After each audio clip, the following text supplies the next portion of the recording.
17 laps complete. Tony Stewart switches from driver role to car owner for Ryan Newman. As we get ready for the green flag, there it is. 18 complete. 42 to go. Now that little problem Dale Earnhardt Jr. had on pit road, he came in leading, cost him 7 positions, kicked all the way back to 8th on this restart. Tell you, wouldn't surprise me to see those 2 Toyotas, the 18 of Busch and the 11 of Hamlin, maybe gang up on that little number 5 car, Mark Martin's.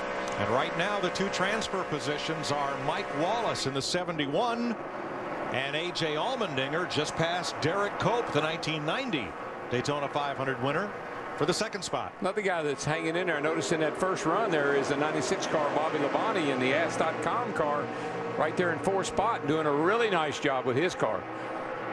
Bobby Labonte, like a lot of drivers, probably a month and a half ago, had no idea what he was going to be doing for 2009.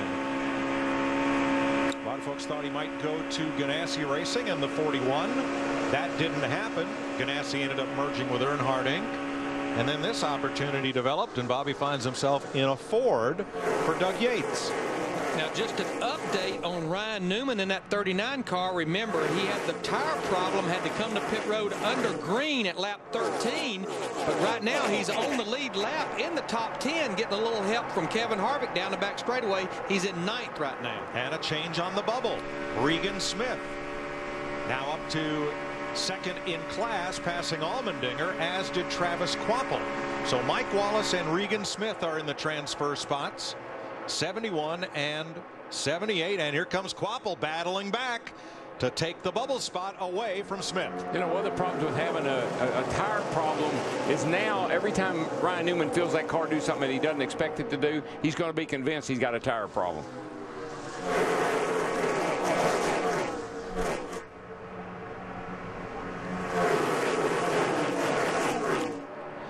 Well, I tell you, Dale Jr.'s right back there, and he is wearing out the back bumper of Kent. Elliott Sadler, I think. Yeah, that's right. Car. He is all up in the trunk of that thing. Watch this. He just gets you right up under him and says, you know, if you won't move, maybe I can help you. I'm just going to go around you. And he's got help from Kevin Harvick in that 29 car. 29 is coming to help. Inside the 19, 29 is coming to help. This will be for 7th place. And Junior can't complete the pass by the line. Oh, they got him now. He got the 39 and the 29 both with him. And Elliott Sadler's a lonely man. Lonely. Mike, besides Newman, Kevin Harvick, the shootout winner, also had tire issues. He had a blistering problem on his right front about every 6 or 7 inches around the inside shoulder of that car. Otherwise, he said the handling was good, no changes. Well, you know, we heard Tony Eury tell Dale Jr. before the race started, take it easy on your stuff. So they believe there may be a little issue with these tires in this race. And if you have a problem with the front tire, a lot of times it can be with the front end settings. If you have a problem like that right rear tire on Ryan Newman, normally that's just the way the car's handling. And of course, blistering means that the temperature of that car probably of that tire got in excess of 300 degrees. Well, Ryan's tire looked like a tire that maybe had been locked, the brakes locked up and slid, or maybe the car got really, really sideways loose and did something to that tire. Let's go back and listen to what Tony Eury told Dale Jr. before the race started. I just remember, you know, if you start getting real tight for some reason and starts doing that, just kind of take care of your stuff there, you know. We don't need to, we'll let somebody else be the first casualty, because there was a few little spots in that last race that should get better as the week goes, but just don't abuse them no more we have to. Yeah, I'll be careful with it. Let's pick up the bubble battle. Kvapil in the 28, Mike Wallace in the 71, then Regan Smith in the 78. 2 out of those 3 will make the show. I'm going to put my money on Mike Wallace. I don't know how he does it. But all I know is when he comes to Daytona, he takes cars that shouldn't get in the race, and somehow he weasels his way in there every time. He does run well here. And obviously he has a good package with that 71 car. That is a car that was bought from Richard Childress Racing, Earnhardt Childress Racing engines, supplying the engines for that car. So he has a good piece to work with. Kevin Buckler who owns TRG, the Racers Group. They've had a ton of success in sports car racing, especially here in the 24 Hours of Daytona. And they have a full-time ride in the NASCAR Craftsman Truck Series. That's who Mike Wallace is driving for. Actually won the Grand Am GT, part of the Rolex 24-hour race a couple of weeks ago. And then, did they win a truck race? One truck race. They did. Rookie Donnie Leah last year. Dick? Well, Mike Wallace has some help in the pits as well. He has got Casey Mears' pit crew pitting that car. And on that round of pit stops, they picked up 4 positions for him. And that's Richard Childress' pit crew. So obviously there is a huge alliance between this 71 car and Richard Childress Racing. And I've seen that more down here this week than I think I've seen in years, where everybody is helping each other. The haves are helping the have-nots, and it's really, really giving some of these guys a great opportunity. I'm going to tell you what, right now, though, Mike Wallace is driving his heart out in that 71 car. He needs to move the floorboard down a little further because he got the gas pedal to it.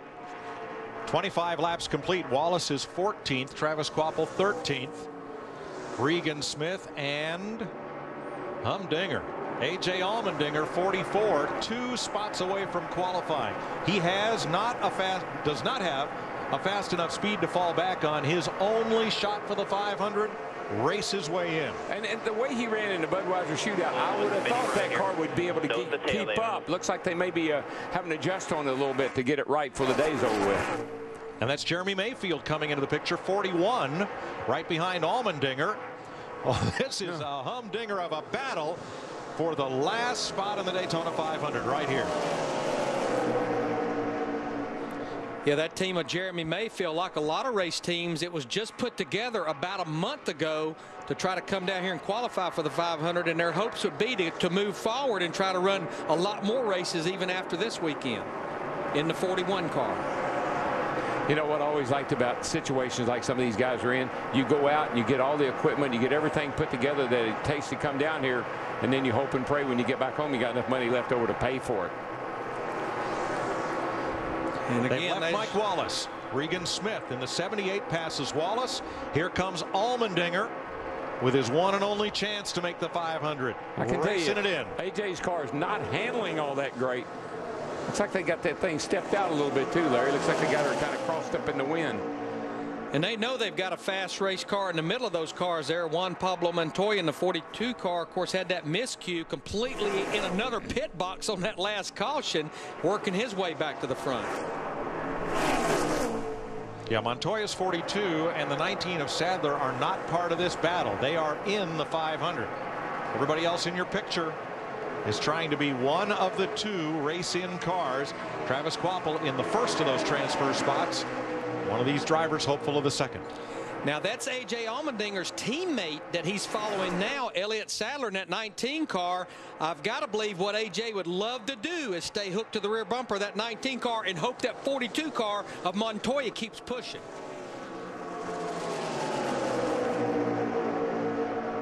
Regan Smith has his hands full with Mayfield in the all-sport car. All right, you and Wallace. Say it again, AJ. Wallace in the 71 trying to move back up. I was just going to say, if Elliott can run a lane up, but I'll just run where he runs. Yeah, what I noticed with Allmendinger's cars, when he runs the bottom like Elliott is, the car dances around. Looks like when it hits the bumps, it really upsets the car a little bit. Where it can run a little higher, he might be able to run a little smoother line. Watch this thing move around here. Zoop, zoop, zoop, zoop. Now that's our leaders on the left-hand side of your screen. Mark Martin in the 5 car, as we are approaching halfway, continues to lead those 2 Toyotas of Kyle Busch in the 18 and his teammate Denny Hamlin in the 11. Mike Garvey has taken his car to the garage area. His dream of running the Daytona 500 is done for this year. In fact, Mark Martin has 4 Toyotas lined up behind him. Kyle Busch, Denny Hamlin, David Rudiman, and Brian Vickers.